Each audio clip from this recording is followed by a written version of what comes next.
中国の人権をどう考えたらいいかということがやはり私に求められているものではないかと考えています。There's so much I would like to talk about, but mainly I would like to wait for questions.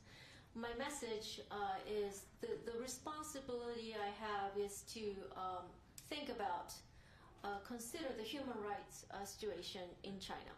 特に中国の法律、これについていろいろ問題があることは事実です。悪法もなりですから法律であることも事実ですけども、やはり特にスパイ法については大変大きな問題がある。悪法でも法律。Particularly, there are issues with Chinese laws. Even if there are bad laws, they are still laws. Particularly with respect to the counter-espionage law, there are problems. 私は、裁判の中では私は日本の秘密機関から情報機関から任務を受けて中国に来て友好人士の名前をかぶお面をかぶって友好活動の中でその中で、いろいろ聞き出して日本に報告をしたということになっています。任務を帯びて中国に来たということになりますね。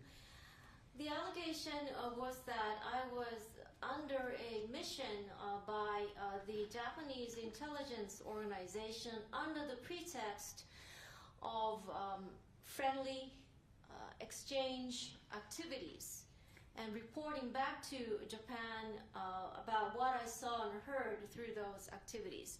So the emphasis was that I was on a mission. 私は友好活動は1984年3年間ですねずっと続けておりますけれども、したがって中国への訪問も約200回以上になっておりますが、はっきり申し上げて任務を帯びて中国に行ってスパイ活動をしたということは私にとっては全くありません。そしてまたそういう動機も全く存在しない中でそういった認定をされですね、判決を出されたということは大変私にとっては今もって憤りを感じているわけであります。I began with the friendship exchange activities in 1984, continued for 3 years. I visited China for over 200 times. 200回以上としましたね。For over 200 times to be accused of a mission, an espionage mission at that is completely unfounded. There's absolutely no motivation on my part to engage in such activities, and to be certified as such and to be sentenced to that end is something that I feel deep fury even today. スパイ法のですね問題点というのはいろいろあると思うんですが、つまり中国であれば秘密局っていうのが国にありましてね、そこが全部認定をするわけです。したらそれによってこの人はスパイだということになるわけですね。The Chinese counter-espionage law is problematic in many respects. In China, there is a Bureau of Secrecy, Government Bureau of Secrecy, which certifies individuals as spies. したがって私は7ヶ月間ですいろいろなことを聞かれました。けども最終的に起訴事実は私が日本の情報機関の代理人であるということ、そして私が先ほど申し上げましたように、外務省の高官と朝鮮問題について話をしたということの2つが私の起訴事実、そしてまた判決の自由になるわけですね。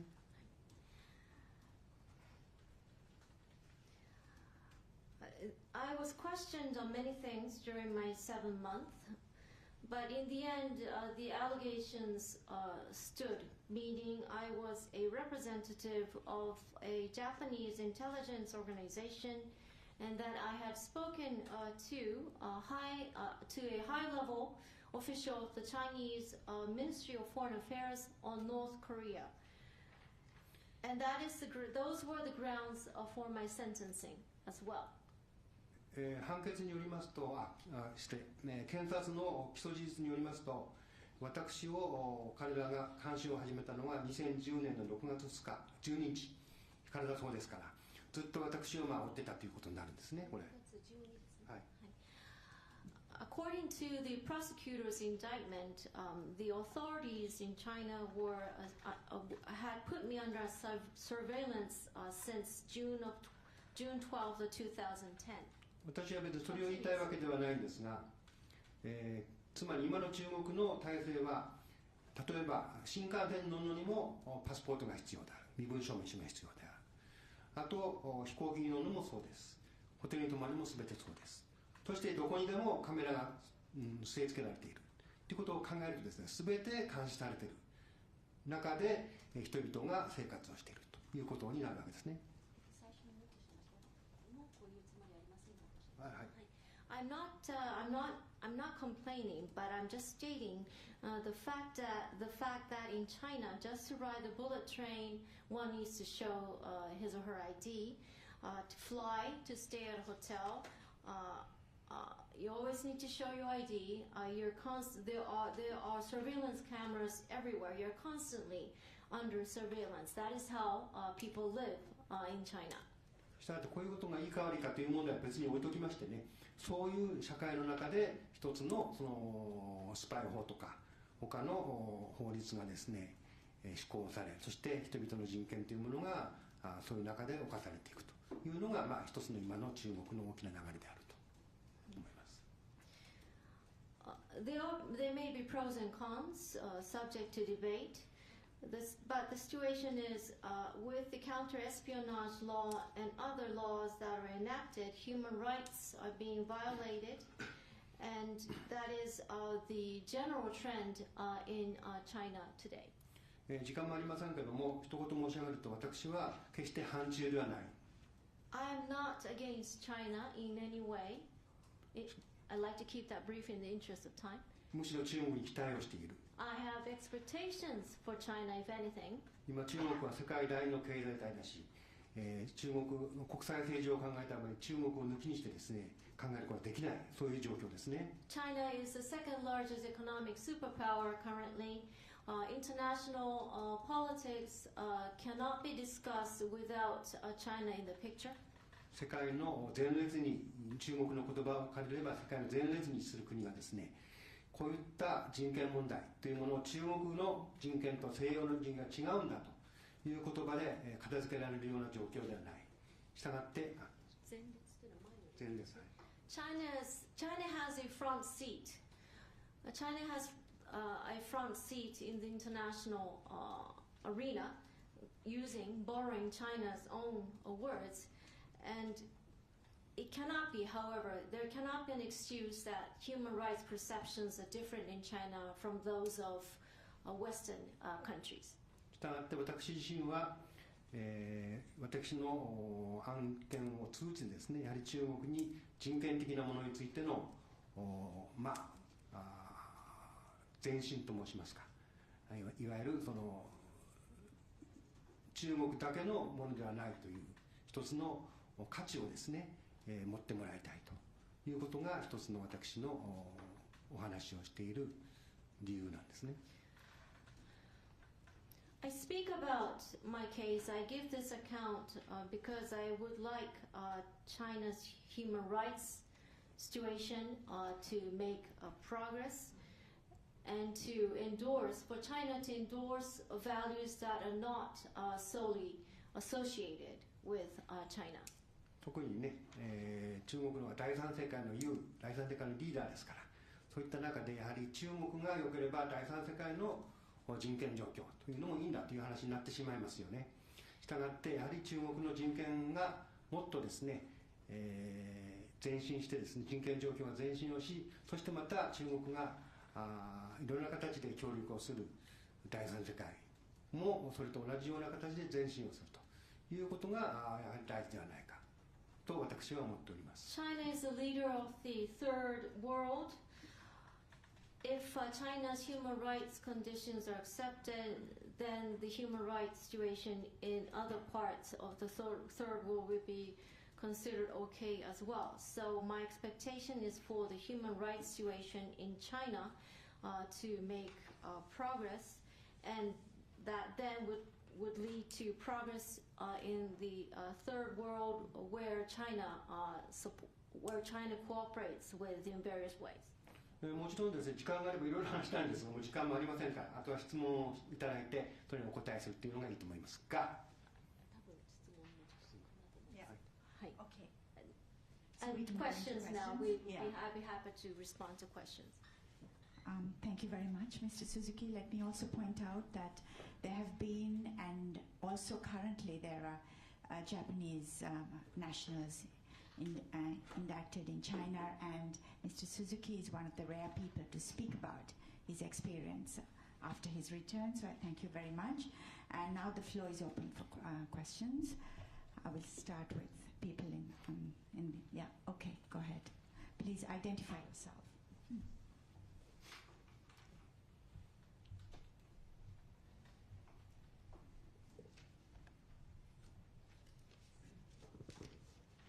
Hi, my name is Sarah Yamasaki. I'm an editor-in-chief of accessibleworld.net. 鈴木さんに日本語でね、英語でもいいんですけど、日本語でね、ご質問するので通訳お願いします。よく生きて帰ってきてこの場で証言してくださってありがとうございます。I would like to thank Mr. Suzuki for surviving his ordeal and talking about his experience here. 私の質問は生きて戻ってこれなかった方たち、日本人の方もいらっしゃると伺ってますし、また、2009年に、サンデープロジェクトというテレビ朝日の30分のドキュメンタリーで、私自身が田原総一郎さんと大谷昭宏さんにインタビューされて、取材対象になってしまった、ジャーナリストですけど、取材対象になってしまったのは、非常によく似たケースで別件逮捕されて、911の報道をめぐって、アメリカの拘置所と刑務所に650人しか入れられていたんですけれども、日本の大使館が動いてくれたのは死にそうになって、で刑務所所長さんが命の責任を負いたくないので大使館にやっと連絡取ってくれて、大使館がすぐに動いてくれて、命からがら呼吸困難で死にかけて出てこれたという体験とよく似てるので、多分他の国でも日本人に起きると思うので、そこで質問なんですが、まず出てこれるにあたってどのような方たちやどのような機関や日本領事館や大使館が結果的にどのような連絡を取れて、あるいは取れなくて助けがあったのだろうか、あるいは横田めぐみさんのように拉致されても公安が最初から知っていたのに日本政府が20年間だんまりを決め込んで日本政府が救出できないケースもあるので動いてくれなかったのかということと、もう一つはこれだけ大変な思いをして、怖い面も知ってしまったんですけれども、今後友好活動を続けておかれるのか、入国禁止の立場で何ができるのか、どうしたいのかというその2つのご質問をお願いいたします。はい、Thank you very much. はいどうぞ。My question is that some Japanese nationals did not survive the similar experience. Once again, my question is that some Japanese nationals, however, did not survive similar ordeals in China. I had a similar experience in the U.S. Back when I was interviewed for half an hour by Tahara Soichiro on the Sunday Project TV program, and I was arrested on a separate based on a separate allegation associated with 9/11 and spent 650 days in the U.S. prison system. Only when I suffered so much, close to death, that the Japanese embassy worked to release me, because they did not wish to, the stakeholders did not wish to have my death on their hands, and I was barely alive with respiratory symptoms as well. So there are other countries where Japanese nationals have to go through similar experiences. Now, my first question is, who supported you and what institutions? The consulate, embassy included, did they support you or not? And secondly, or was it the case that, just as in the case of Megumi Yokota, abductee, whose presence was known to the Japanese public safety institution, but they kept silent for 20 years and did not lift a finger. So that's the first question. Second question is, you still intend to continue with your exchange friendship programs, despite your ordeal and despite the fact that you have a ban on entry into China? 先ほどのお話ですけども、その方と私、A さんとしましょう。ご本人のお名前を呼んではいけませんから、A さんとはですね、私はずっと安全局のコーチと一緒でした。で、部屋は違ったんですけど、最後ですね、20日間ぐらい一緒の部屋におりました。2人だけで生活をしておりました。で、その後、韓国に移ってからもフロアが違うんですが、よく交流はしてました。で、この方が亡くなったのは事実です。いかんということですが、これについて大使館は私の問いについては死んだとも日本に帰ったとも言えませんということで、正式な形での話がなかったですね。で、これは大変残念なことなんですけど。そこまででよろしいですか。I just would like to call this individual H. This person H was also incarcerated by the State Security Bureau at the same time as I was. We were initially in separate rooms, but the last 20 days or so we were put in the same room. After the lockup, after being transported to the formal prison, we were also there at the same time, but on different floors. It is a fact that this person H passed away. It's very regretful. And one thing to note is that the embassy did not acknowledge that this person had died, strike he, no gender mentioned. This H person had died, and nor did the embassy acknowledge whether this person H had returned to Japan or not. 大使館が何をやってくれるかということを考えますとね、私の身の回りのことについて私についていろいろ面倒見てくれたことも事実ですが、The embassy did not acknowledge this case, but it's also a fact that the embassy officials did take care of me personally. これはこれで感謝をしてますが、しかし、for which I'm grateful for. しかし、じゃあ外務省が私たちの釈放のために何をしたかということを考えますと、決してこれはいいお話がないんですね。And the Japanese Ministry of Foreign Affairs, whether they had done anything for our release, unfortunately, there's not much positive things to talk about. There's not much positive things to talk about. 最後に安倍さんが習近平さんと会った時の首脳会談の話題は3つだったんですね。There were 3 topics raised during the summit meeting between former Prime Minister Abe and President Xi. でこの時の内容というのは習近平さんの日本への招待、これが一つ。One was that President Xi was invited to visit Japan. でもう一つは日本の中国の農産物を日本に買ってくれという話だったですね。And also an urge for Japan to buy Chinese, 日本の農産物、中国、an urge to China to buy Japanese agricultural produce. いいですね。で3つ目はですね、これはもうその時の領事部長の言葉を借りれば、それこそ鈴木さんたちの話ですよというのが3つ目なんですね。And third topic, according to quote from the この通り言いました、領事部長、私に。領事部長。To quote from the director of the consular department, the third topic was nothing other than yourself, Mr. Suzuki, and others were raised. でこの時の習近平さんの答えは私も皆さんの要求についてよく分かっております。Mr. President Xi responded that I understand your requests very well. 努力をしますというのが習近平さんの答えだったそうです。I hear that President Xi said, we will work hard. 私は何度も大使館にいつも大使館に今政治的にどうですか、日中関係どうですかと私は言いました。そして合わせて私たちの問題はどうですかということを会うたびに聞いていました。月に1回会いましたから。月に2回。twice a month I had an appointment with the embassy officials. I asked every time what's happening politically between Japan and China, what is happening with us. この答えは常に私たちは日本から来るデリゲーション代表団の方々にいつも大使館として必ず中国側にそのことについて伝えてくださいということを言っています。ということは私は100遍以上聞きましたね。いつもこの話です。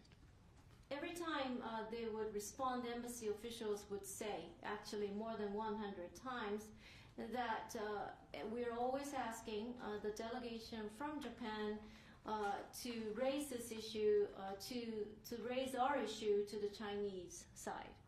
で、大使館は日本の出場所なんだからブランチなんだから大使館がやはり点検をしたり安倍さんとの話をどうするかということについて裏側で話をしたいそういうことが大事なんじゃないですかと私は何度も言った。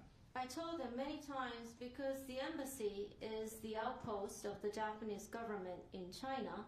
It's the embassy which should inspect the situation, which should follow up on the promises made during the meeting with PM Abe on the back end. しかし彼らは私に対してはトップが国のリーダーが話をしたんだからそれ以上のことは私たちはできませんという答えがいつも返ってきました。They always said that this was something that the top people had decided. There was nothing that they can do about it. Always, same response. コロナ中の日本の友好訪中団がない時においても同じ答えでした。Even the same response, even when there was no friendship delegation sent between or visiting back and forth between the two countries. ということで、いろいろ私の面倒は見てくれましたがそういった私たちが釈放されるためにどうしたらいいかということを考えますと決して、私は日本政府のやり方というのはよくいいと言えないと今でも考えています。言いたいこといっぱいあります他にも。So they did take care of me, but in the context of my release, there's not much that I can say positively about the responses of the Japanese government. There's so much actually I would like to talk about. 他のお話もいっぱいありますから、他の方にまたご質問いただいてですね。So other questions now. Anybody else from the floor? Yes. Yes, please.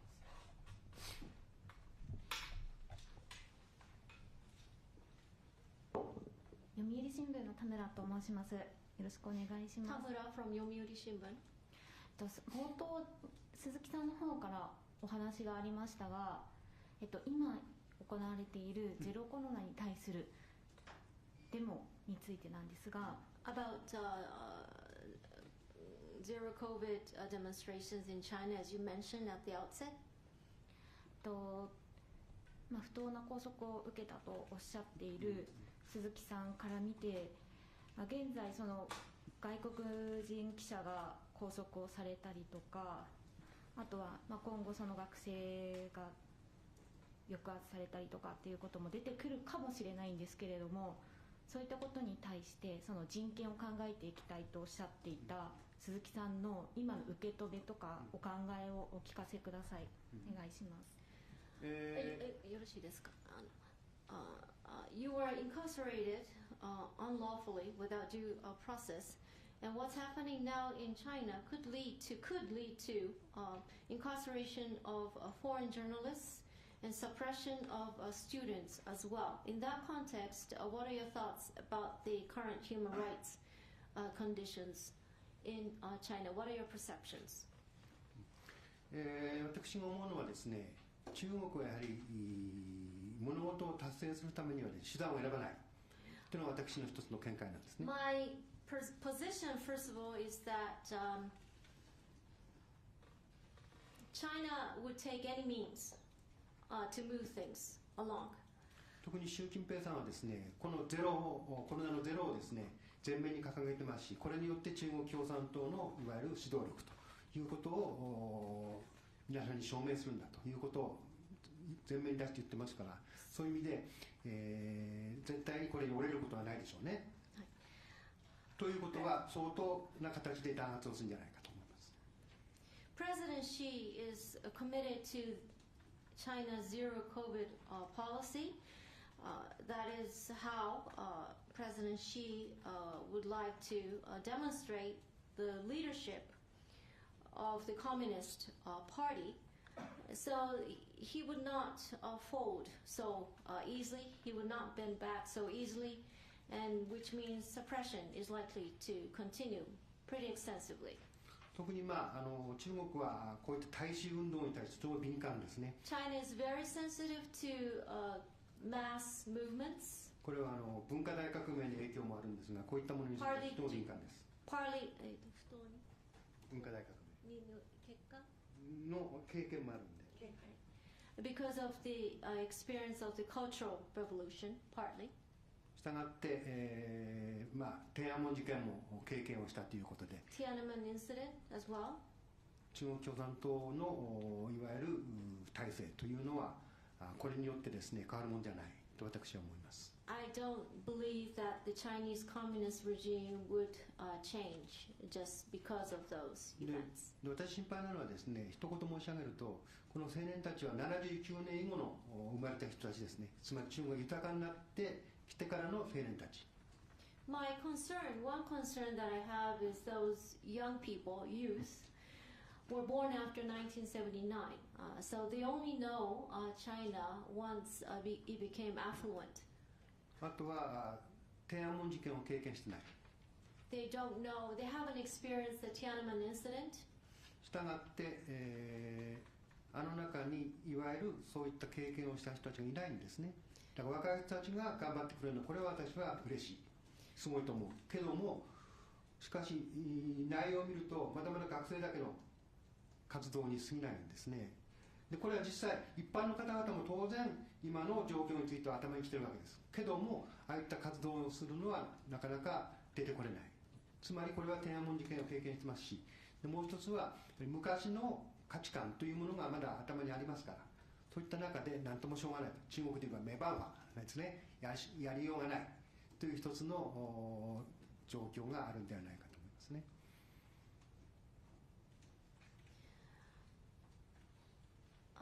Because they have, so the youth haven't experienced those events. I find delight in the fact that the youth are active. I'm quite impressed by them as well, but it's still a student movement to some extent. The general public are also angry, but they can't come out because they remember the Tiananmen incident, and they live by, to a certain extent, conventional value systems. They feel that nothing can be done. And there's a Chinese expression, mebawa, which means there's nothing that can be done. 今ね、中国共産党がやっぱり危機感を持っているのはですね、人々が豊かになってくると価値観が変わってくる、1万ドルの法則っていうのもありますけども、価値観が変わってくる、そして自由を求めたり、あとは表現の自由とか精神の自由とか、また結社の自由を求めてくる。したがって今中国がどんどん豊かになってくると、こういう可能性がどんどん出てくることがやはり彼らにとっては一番の怖い問題であって、だからそれを抑えておこうというのが今の一つの流れだと思うんですね。ですから今回特に習近平打倒みたいな、要求も出てますから、特にこういった問題については敏感ですからね、もっと対応が強くなるんじゃないかと思います。残念な話ですけど。したがって中国の対応は変わらない。すみません、そこまででお願いします。The Chinese Communist Party has a sense of crisis because with more affluence, value systems change. There's a principle of 10,000 yuan, so-called.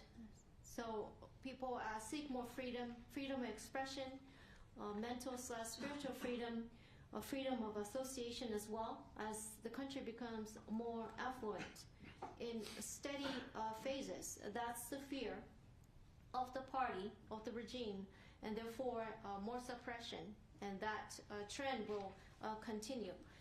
There's even talk about overturning President Xi's administration.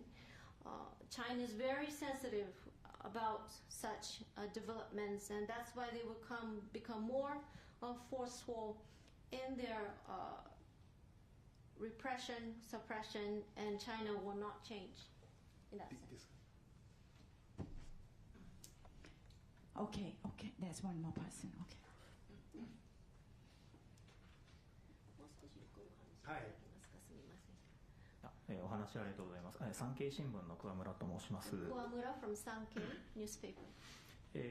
先ほどからですね、中国の人権状況についていろいろ問題があるということでお話しされてますけれども、日中友好団体というのはいろいろありまして、いろんな活動されてると思うんですけれども、その点でですね、その人権状況の問題がある中で、今後その日本側としてはどのように付き合っていくべきなのかというところなんですけれども、それを民間の交流団体、あとその国、この2つの側面からどのようにお感じになっているか、よろしくお願いします。On one hand, there are human rights violations in China. On the other hand, there are friendship and various friendship exchange organizations between the two countries. How can Japan get along or interact with China going forward? So there's a private sector organizations, friendship organizations, and there's the government on the other hand. On both ends, what do you think? 日中関係というのは基本的に私は大事な関係だと思っています。I believe Japan-China relations essentially is important. 特に経済的な結びつきもそうですが、歴史的なものも含めてですね。Not just economic ties, but historical ties as well. 地理的にも引っ越しのできない関係ですね。したがってGeographically as well, we cannot move away from each other. したがって隣の国といかにうまくやっていくかというのは、私は外交における大きな課題だと思います。I believe it's a major diplomatic challenge to contemplate how to get along with your neighbors. ただ果たして、友好だけでいいのかどうかということを考えなきゃいけない。But also at the same time, the question is, should it be all about friendship? もちろん友好は大事ですが、やはり言いたいことは言え合えるですね、関係というのをやはりどう作るかというのが私は一つの大きな課題じゃないかと思います。Friendly ties are of course important, but I also believe there's equal importance. There should be equal importance placed on a relationship that is outspoken and candid towards each other. で特に今の軍事状況を見てもですね、人権状況を見てもですね、大変中国は一種の怖い国だと私は思います。In one sense, China is a country to be fearful of because taking the military and human rights situations. だから日本が軍事を増やすべきだという考え方については私は組みしないけれども、しかしこういう怖い国が脇にあるということは事実ですから、そういう中でどうするかということを考えなきゃいけない。I'm not partial to the idea of Japan engaging in a military buildup just because of that, but it is a fact that there is a country to be fearful of right next door, and that shouldn't be forgotten. あと今民間の話が出ました。日中関係の一つの大きな特徴というのは民間による交流なんですね。Private sector was raised. One of the features of Japan-China relations is the role of the private sector. で私なりに言うんであれば、国が人間の体で言えば動脈であれば、民間交流というのは静脈であると私は思っています。I would like to use an analogy of the human body. If government-to-government ties or arteries in a human body, then the private sector engagements are the veins that run through us. したがって私は専門家じゃありませんけども、静脈が正常に動いていれば動脈はなかなか壊れないということを考えますと、やはり民間の交流というのは大事ではないかと思っています。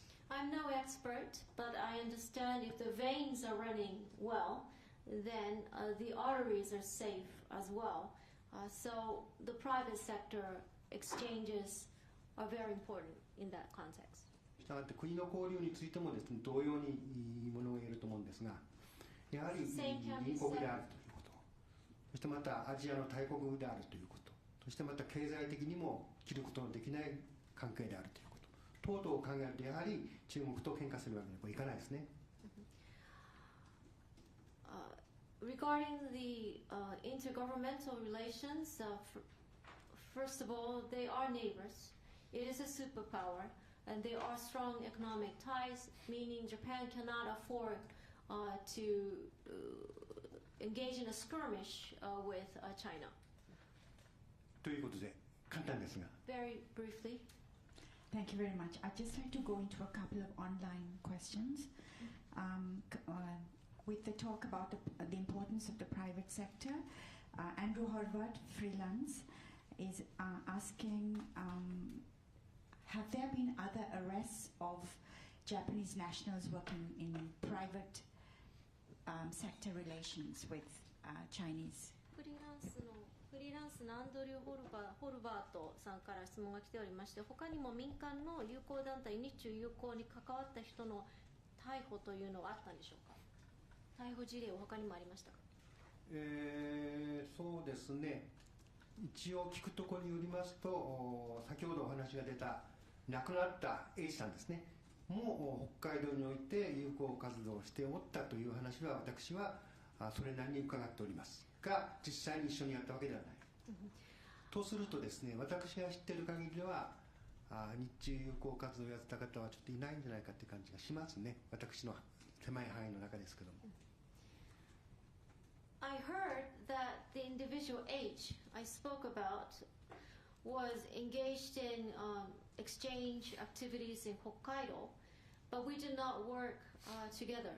So, based on what I know, there were no others who engaged in Japan-China exchange activities facing the same experience, right, to the extent that I know. Yeah, okay. And linked to that is, does Mr. Suzuki, is he anxious about Chinese government trying to even suppress private relations between them? 民間の関係すら中国政府を抑えようとしているというご懸念はありますか。私はですね、そういう問題よりも中国は、私何回も彼らに言いましたけども、中国のことについて研究をされたり、中国についてリサーチされたり、それが嫌なんだということを何回も言ってましたね。I heard many times beyond that issue, China is deeply concerned, resents, in fact, China resents research and study activities about China. More than that. ですから私一言言われたのは、大学で何を教えてんだと言われましてね。I was asked what I teach. 私は中国研究だという話をしました。I told them that I'm a researcher on China. これは名前ですよね、中国研究というのはカリキュラムの。ところが何中国の研究をするんだと、そんな研究なんか必要ない、こう言われましたね。China studies is a discipline, but they said, what exactly do you study? There's no need to study. とにかくですね、私にとっては日中関係とかそういうものは日常茶飯事の問題なんですね。ところが彼らは日中関係とかそういう中国の外交問題っていうのは敏感な問題である。敏感な問題であるからすべきではないというのが彼らの一つの要求でしたね。So for me, China-Japan or Japan-China strike, once again, for me, Japan-China relations are part of life. But for them, anything that is framed as Japan-China relations or diplomacy are sensitive matters and therefore should not be done. Okay. 簡単ですがね。Yeah, thank you very much. Yeah. So they, yeah, and Isabel Reynolds from Bloomberg is asking, why did Mr. Suzuki decide to go public with his experience? ブルームバーグのイザベル・レイノルズからなぜこのご経験を公表されることにされたんですか。先ほど若干質問ありましたが、私は、別に黙っているということも一つの選択だったと思いますが、This came up before as a question. I did have an option to keeping silent, remaining silent. 中国には一つの私は将来的ななんて言うんでしょうかね、どっかに望みがあって、もっと健全なですね、国であってほしいという一つの私の願いがあります。Somewhere inside me, I have hope for the future of China. I have expectations, hopes that China will become a sound country. なぜかといえば、さっきも申し上げましたけども、中国はこれから世界を引っ張っていく一つの大きな国になるわけですから、そういう中でやはり人権状況とかそういったものが今のままでいいのかどうかという問題意識を私は常に持っている。Because as I said, China will lead the world someday as a country, とすれ and ば I have concerns whether human rights conditions should stay as they are right now in that context. もちろん今日は人権の話をしてますからあれですが、人権の問題だけではないですね。 Not just human rights, of course, while my focus today is on human rights. したがって、やはり私はこの私の経験を通してですね、中国の問題をお話をする、そしてそれについて皆さんに問題意識を持ってもらう、それが一つの中国を喚起するためのですね、一つの方法ではないかと。One way to inspire China is to raise awareness among people by talking about issues in China through my experience. 私の経験から言うと、中国に今一番足りないところはですね、世界の国が中国をどう見てるかということが彼らには分かってないというか、それを考えないところに中国に今の問題があると思います。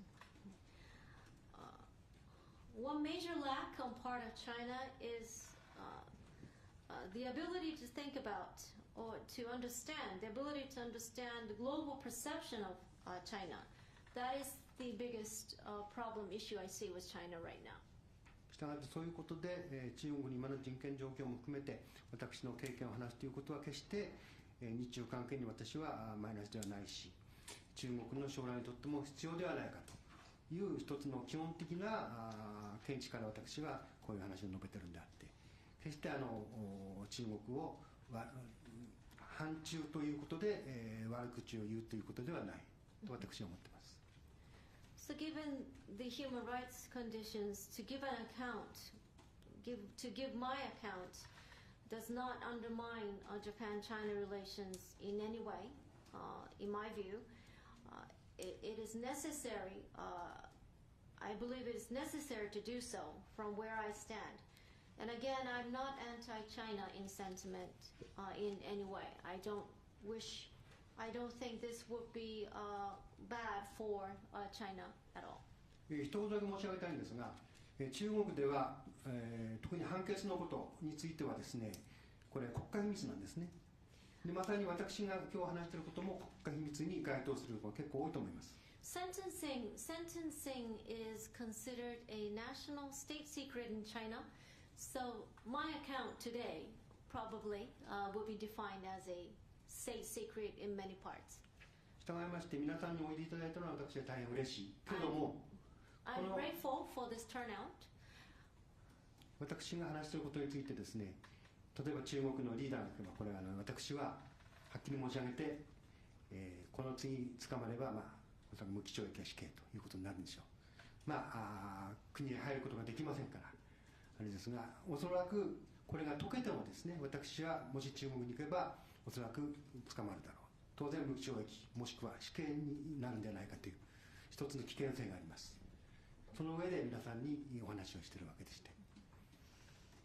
From the perspective of the Chinese leadership, I should be subject to a life sentence or even a death penalty the next time I'm to enter China, although I'm not allowed to currently. And even if this ban to enter China is lifted, I would most likely be arrested, taken into custody, and sentenced to life or the death penalty. So I'm aware of that risk, and despite that, I wanted to share this story with you.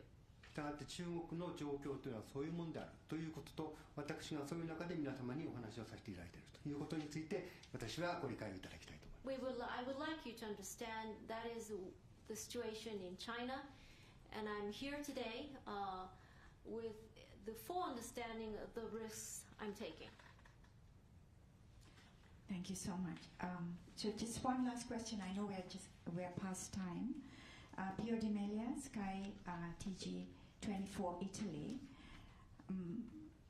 Mr. Di Melia is asking, how were you treated in prison? Were you ever tortured, beaten, or treated cruelly?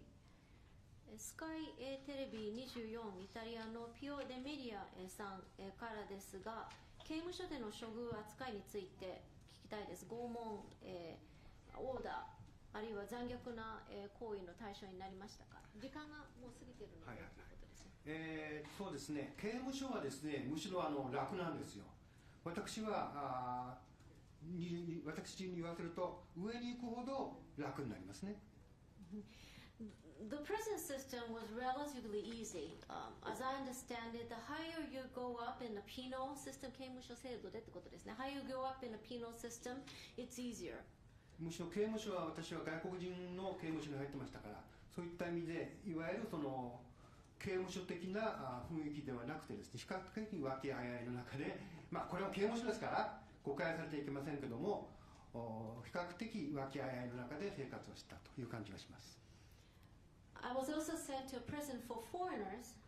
So although it was a prison, it was more of a amicable environment.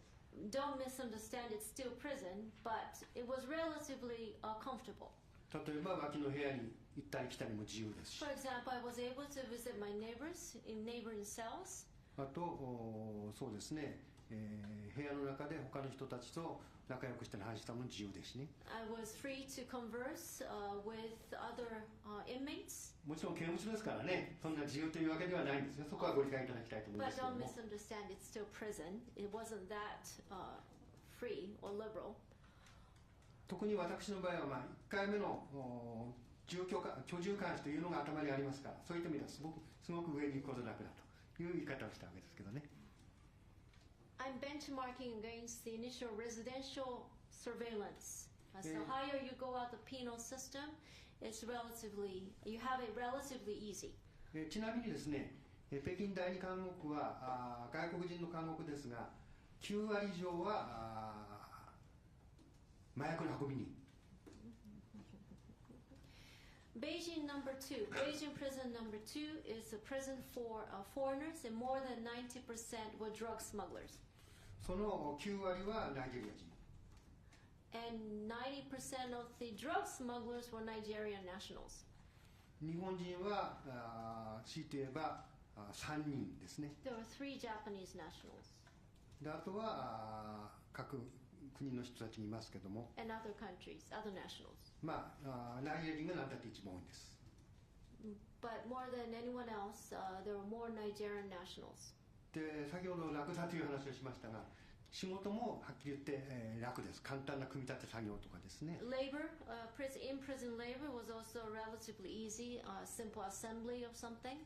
あと党の発送物の党の宣伝物を発送するもののその梱包とかね。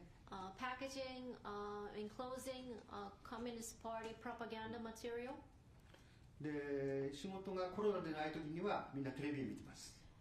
And when there was no work because of COVID, we watched TV. サッカーなんか大好きですよね。私はサッカーも日本で見なかったんだけど、向こうっていつも言ってましたから今詳しくなりましたよね。Inmates loved soccer. I wasn't much of a fan, but once I was there, I became very knowledgeable about soccer, football. 答弁になってませんけど。It's not much of a response, maybe. Okay, I think we're off time.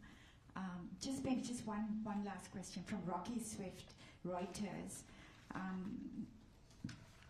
Japan is also criticized for its harshness and cruelty in its prison system.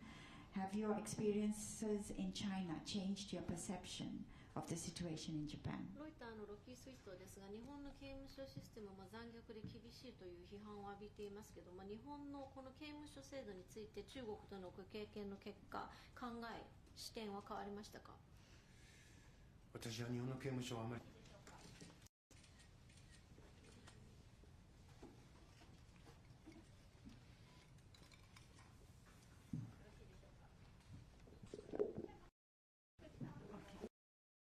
China Youth Exchange Association. This is an association he launched to bring Japanese youth and Chinese youth closer together towards deeper understanding. And he has visited China many times for his activities. Mr. Suzuki has just returned from China after a 6-year ordeal. He was imprisoned in 2020 when he visited Beijing for a symposium, and his ordeal started in 2016 when he was picked up, and then 2017, but he will go into the details. Mr. Suzuki has just arrived, and he will give us his and talk about his experience. Thank you. 鈴木でございます。はじめまして。私に語られた話は、私の素晴らしいます。As introduced, I'm Suzuki. Thank you for being here. 時間もありませんので、私の経験した6年間のことをお話をさせていただくのに若干はしょって話をさせていただきたいと思いますが、それを通してですね、その後皆様からご質問をさせていただくということで、お答えをしたいと思います。In the interest of time, I would like to quickly go through my 6-year experience and then address any questions you may have. おおむねですね、各新聞社の方がいろいろ掲載をしていただきましたから、それらをご覧になっていると思いますので、若干はしょってですね、お話をしたいと思います。I would like to skip through some of the finer details since the press, newspapers have covered my story to a certain extent. 現在ですね、中国ではコロナの対策をめぐってですね、北京、上海、あと各地方でですね、大きな青年による活動が起こっておりますが、これもですね、人権問題